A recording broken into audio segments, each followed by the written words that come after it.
Okay, well, here I am in Utah on the Provo River, just south of Salt Lake City. Let me tell you something. If you like fishing like I do, I love fishing. I like taking my son fishing, my daughter, my family. We like going on fishing trips. I mean, look at this beautiful area.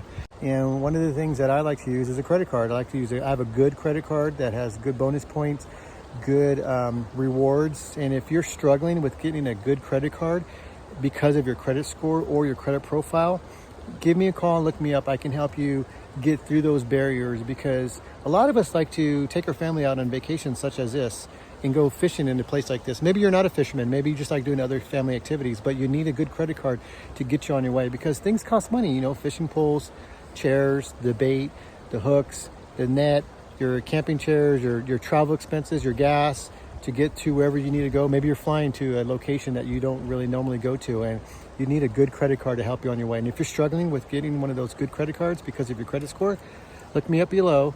Look my information down below.